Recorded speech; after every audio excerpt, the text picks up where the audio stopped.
उस बेमिसाल बाप की औलाद है हुसैन। सूरज भी जिसके वास्ते लौटा खुशी खुशी, उस बेमिसाल बाप की औलाद है हुसैन।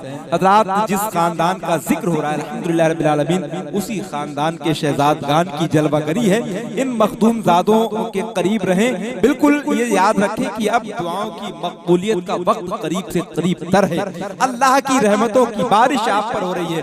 हज़रत मूसा अलैहिस्सलाम के ज़माने में मूसा अलैहिस्सलाम ने परवरदिगार से ये अर्ज किया कि मौला, इस वक्त मेरी कौम का सबसे बड़ा गुनहगार कौन है? मेरी कौम का सबसे बड़ा गुनहगार कौन है? तो परवरदिगार आलम की जानिब से ये हुक्म मिला कि फला रास्ते पर चले जाओ, सुबह में जो सबसे पहले गुजरेगा वो शख्स तुम्हारी कौम का सबसे बड़ा गुनहगार होगा। मूसा अलैहिस्सलाम उस रास्ते पर पहुंचे और देखा एक आदमी उधर से जा रहा है।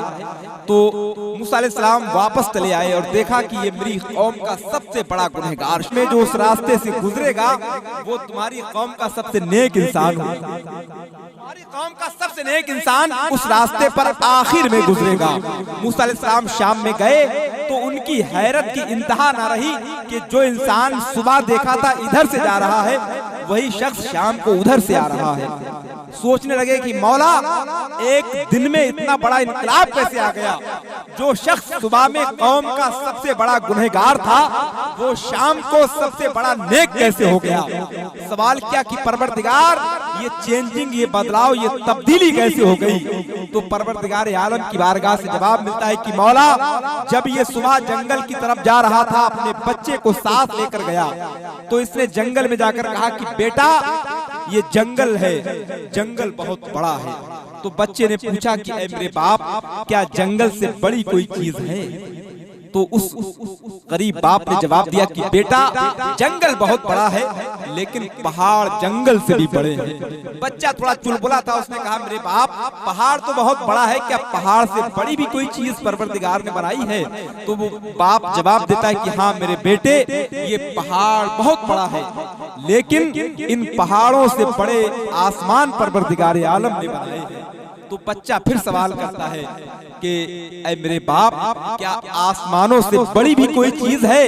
तो वो बाप रोने लगता है और कहता है कि बेटा, तेरे इस बाप के गुनाह आसमानों से भी बड़े हैं। अल्लाह, तेरे इस गुनाहगार बाप के गुनाह इन आसमानों से भी बड़े हैं। बच्चा फिर सवाल करता है, बच्चा तो बच्चा है, कहता है मेरे बाप, क्या तेरे गुनाहों से भी बड़ी कोई चीज है? अब जुमला याद करें, महासल क्या है? कहता है कि बाप, क्या तेरे गुनाहों से बड़ी भी कोई चीज है? तो बाप रोता है और रोते रोते कहता है कि बेटा, हाँ, तेरे इस गुनाहगार बाप के गुनाहों से बड़ी भी एक चीज है, और वो तेरे परवरदिगार आलम की रहमत है। वो परवरदिगार आलम की रहमत है। तो मौला कहता है कि मूसा, मुझे उस गुनाहगार बंदे की वो अदा पसंद आई और मैंने उसे उसके सारे गुनाहों को माफ कर दिया और उसे तुम्हारी कौम का सबसे नेक इंसान बना दिया। तो परवरदिगार आलम की रहमत बहाना तलाश करती है। इन आकाजादों के, इन शहजादों के करीब रहें और ये दुआ करें कि परवरदिगार आलम, हमारी ज़बानें तो गंदी हैं लेकिन इनके सदक़े में जब ये दुआ करेंगे तो फरिश्ते आमीन कहेंगे। इसलिए अब आप कहीं ना जाएं, बिल्कुल इत्मीनान और सुकून के साथ यहीं बैठे रहें। एक लम्हे की भी छुट्टी न मदीने में मिले, कैद हो जाऊं तो कुंजी न मदीने में मिले, आबे ज़मज़म का कटोरा मेरे हाथों में रहे, चाहे एक वक्त की रोटी न मदीने में। आबे ज़मज़म का कटोरा मेरे हाथों में रहे, का कटोरा मेरे हाथों में रहे, चाहे एक वक्त की रोटी न मदीने में मिले।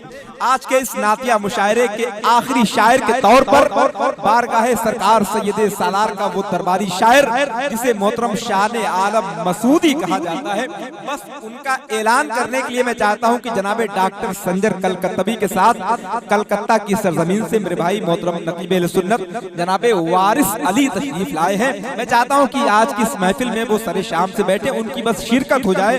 बस 2-3 मिनट आपने बर्दाश्त करें। वो कुछ शेर मेरी तरह तहत में पढ़ेंगे, उसके बाद जनाबे नारा लगाकर मोहतरम शान आलम मसूदी का इस्तकबाल करेंगे। फिर सैयद साहब की मौजूदगी में हम और आप मिलकर मोहतरम शान आलम मसूदी से अपना कलाम समाप्त करेंगे। से मेरी कहानी है, मुख्तसर सी मेरी कहानी है, जो भी है बस उनकी मेहरबानी है। जितनी सांसों ने उनका नाम लिया बस वही मेरी जिंदगानी है। क्या बात है, जितनी सांसों ने उनका नाम लिया बस वही मेरी जिंदगानी है।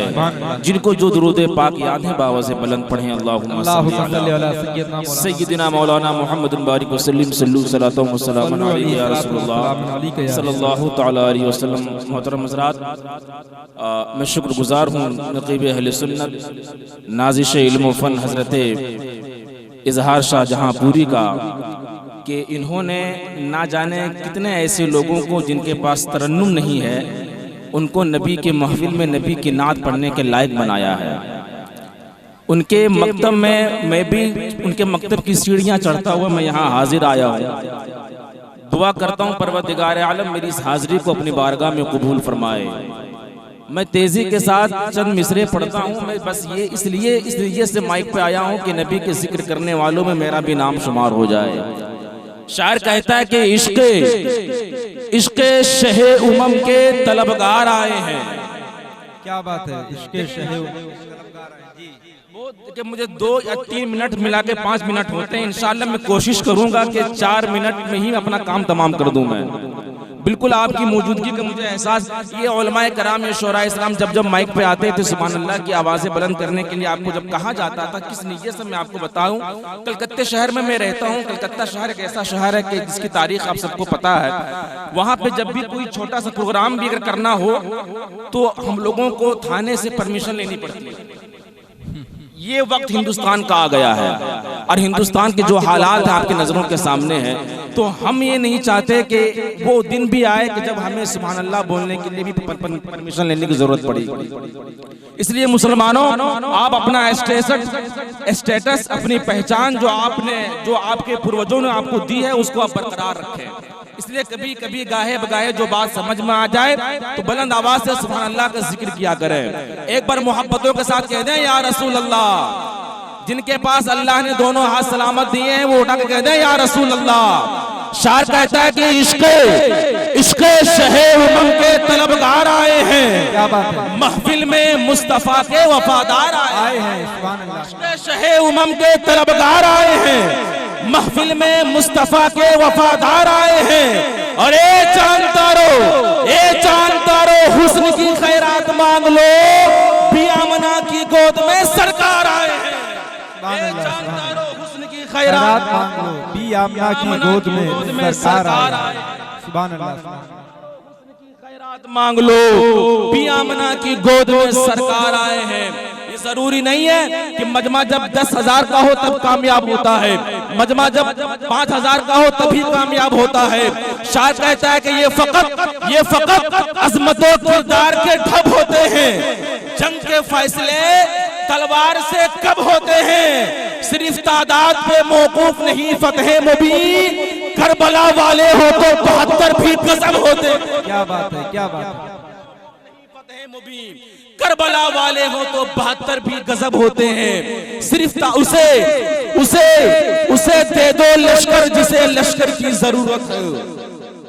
मियाँ हम हुसैनी हैं हमें 72 की जरूरत।